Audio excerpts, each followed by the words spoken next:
looking for cursed areas. Where can I find them? Here's some of my tips on finding and surviving what I've nicknamed dead zones. Just start walking. Oftentimes the dead zones are just seemingly normal areas. When searching for dead zones, here are some clear signs.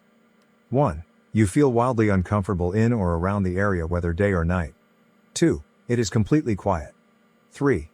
Your memory of the exact spot will always be hazy, even if you retrace your steps.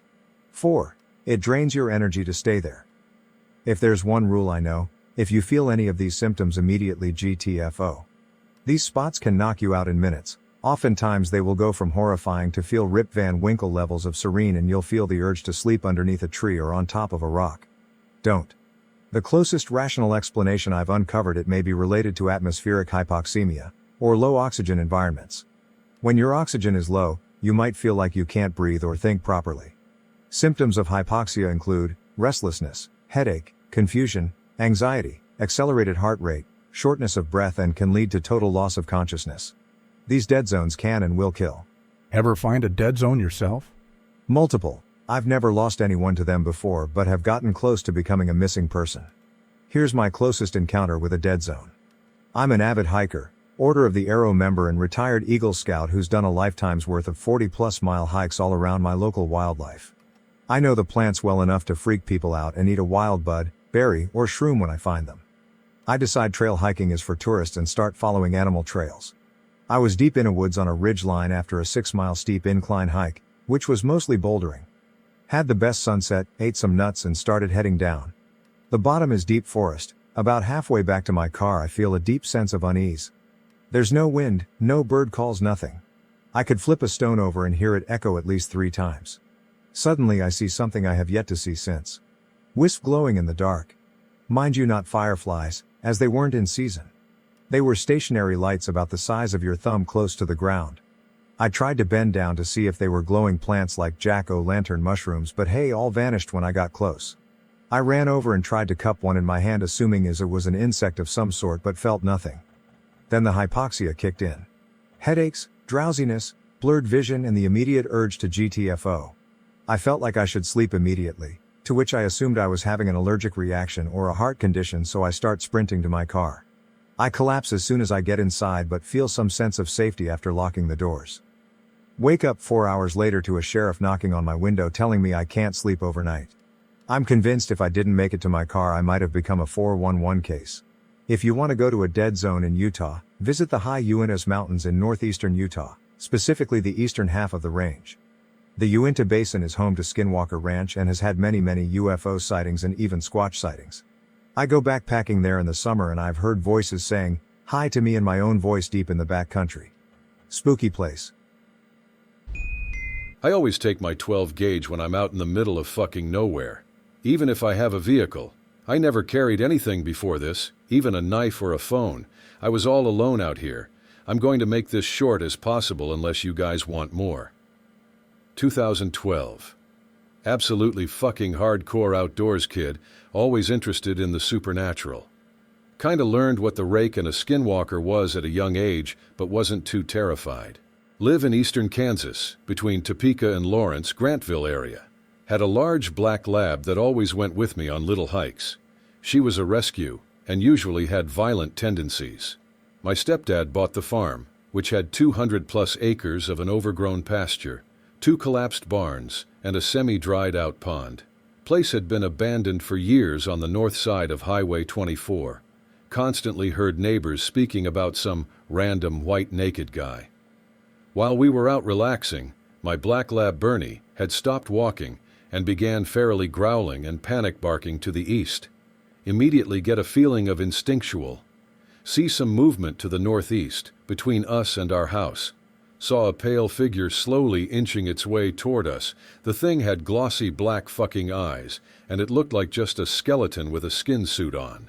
As I turned, I guess it noticed that I had noticed it, and it began charging. Absolutely fucking panicked and sprinted toward the nearest neighbor. Bernie was right on my ass.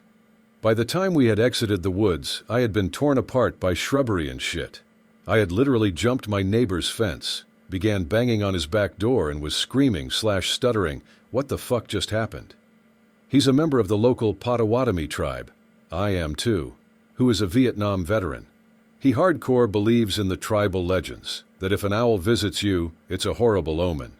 Dragged my ass inside along with my dog and readied up his bar rifle. A few moments after he had dragged my ass inside alongside my dog, he began breathing hard and speaking our native language.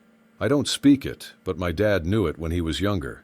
Dad is a hardcore Christian. I told him about the incident and I will greentext it next. He tore open his gun case and pulled out what I now know as a bar, Browning automatic rifle. By now he already had his bar loaded up, locked the doors, and he opened a window. Told me to get down while he watched his backyard. We saw a white figure off in the distance, meters away from the fence. Thing was steadily meandering its way to the fence when he suddenly began firing. Thing had taken several rounds of 30-06, but it wasn't phased. He looked absolutely horrified. After doing research, the 30-06 is a certified man killer. Suddenly went full auto and unloaded an entire magazine on the thing. Loaded another one and began firing. It had screamed in some fucked up broken human-like speech and sprinted back into the forest. Heard sirens later and cops were swarming the entire area. Incident was logged, but the officers didn't believe shit. Thought it was just a goddamn mountain lion. I have seen one in the more open areas and is rarely seen in this part of the state. When this incident happened, I wasn't living with my dad. I was living with my mom, who died earlier this year, and my stepdad. 2 years ago, I brought up the story and brought up the word skinwalker in the native tongue after learning it. He looked at me in a fucking panic and told me to never speak of it again. Got pissed off at him and told him, if he's such a big fucking Christian, why do you believe in something like this? He slapped me in the face and told me, there are things out there that modern man refuses to acknowledge the existence of. The Potawatomi language is near extinct. If I'm right, there are currently only 7 tribal elders that know the entire language. I personally have tried learning it, but there are so many holes that it's a goddamn clusterfuck. When I said skinwalker in the native tongue, I said it in partially broken English, but my dad instantly threw a shit fit. I bring it up to him every now and then, and he rages. In English it is spelled Wendigo, but in Potawatomi it's spelled Widjigo, and various other ways, but that's the most common from what I've heard. I have been kicked out of a native powwow dance because I wanted to learn more about it. 22 years old at the time, turkey hunting Innawoods. Find small lane to watch on the edge of a valley where I've bagged turkey before. Army Corps land, but so far I have seldom see, hear, or meet other hunters. Get cozy with a mat and pillow against a tree and wait for hours after hiking a ways from my small camp. You aren't supposed to set up a tent or build a fire out there, so I just made a small shelter out of fallen wood and leaves to hide my extra stuff.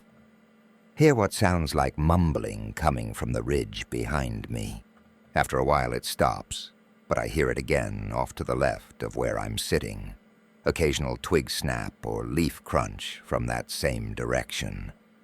See 5 men on the ridgeline to the left. One is carrying the backpack I'd stashed with my rations and hiking gear. One has a pair of binoculars out scanning the valley, including where I'm waiting. They have rifles, machetes, and one has a backpack with a frame, the kind that costs a lot of money. 2 look homeless, unkempt, and methed out. 2 others look what I'd call average. The last one, the one with the binoculars, has darker skin and looks grizzled as fuck. I don't move an inch after tilting my head to see them, keep my shotgun under my arm so it doesn't stick out.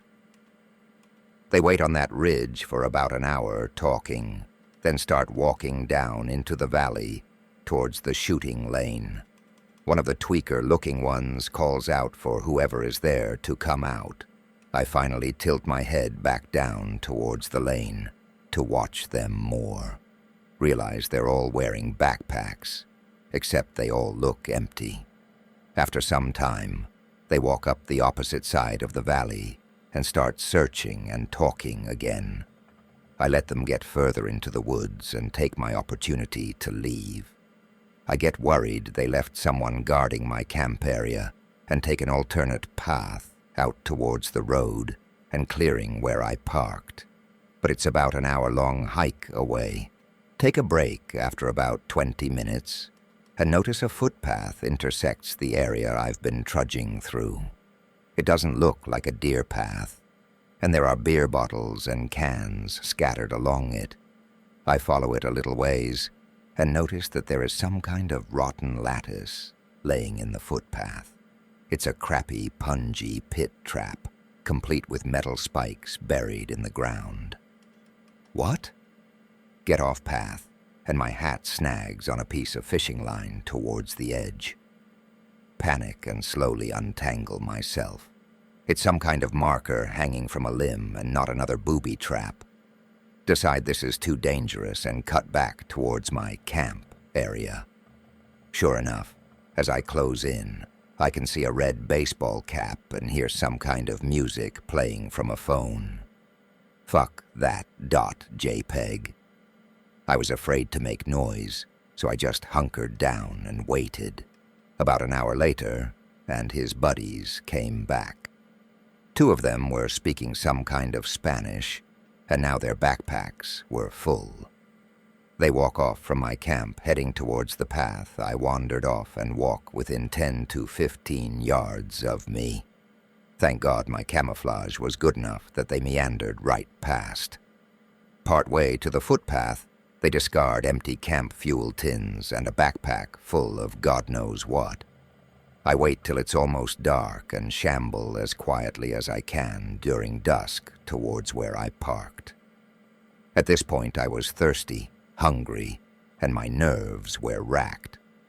Finally get to my truck and hightail it out of there at dark. Two vehicles were parked at the exit of the inlet road. They must have missed my truck hidden in the clearing, but waited at the only exit. The two vehicles start pulling out and turning to follow me so quickly, they didn't even turn their lights on for a good minute. I gun it, and figure either they'll kill me, or wrecking off the gravel road will.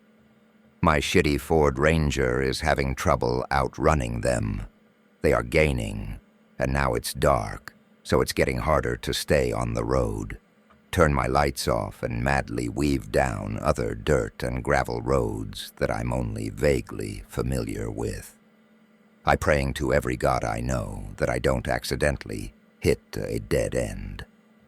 Slap into a shitty low water crossing and the creek flowing over it almost washes me into the stream. The car behind me bottoms out and stops. The other vehicle looked like a Jeep and powered through without missing a beat. Make it to pavement with the Jeep still hot on my tail, not quite close enough to read my plates, but close enough that I'm starting to sweat. The Jeep flashing a floodlight and his high beams and starts gaining on me once again. See blue lights burst into life behind me. What? They are hanging some kind of eBay mock police light out the passenger window to get me to stop. Fuck you. Fuck that. Fuck this. Still about 35 minutes from the nearest town. Slam the gas pedal to the floor and push my truck to its max speed on a straightaway. Feather the brakes when I'm just out of sight of the Jeep and haphazardly turn down a random road. Pull into a dirt road and slam my brakes because I almost hit a building. I just flew up someone's driveway and cut a huge rut trying to stop. I kill the engine and wait. See the family inside peeking out a window, and no doubt grabbing a shotgun to come see what I'm all about. Oh God, oh please don't turn on your porch light. Porch light comes on, but I still don't hear or see the Jeep. Two men come out of the building, and sure enough, one is holding a tactical shotgun. Roll my window down and tell them someone had road rage and tried to run me off the main road. They buy it and offer to call a sheriff. Tell them just to leave me their name and phone and I'd come fix their driveway tomorrow, and that if they don't mind, I'll collect my senses, then head out. They are chill AF and just relieved I'm not a maniac or drunk driver. Leave about 30 minutes later and never return to that spot. Half a year later, sheriffs and some kind of DEA bigwigs bust a huge meth camp out in the middle of the woods. Only caught it because the meth heads cornered and threatened to kill a local who went that way looking for rocks and arrowheads. The headline came and went, and now rangers randomly putter down those back roads. People are still finding shitty booby traps and backpacks full of meth, refuse, and trash.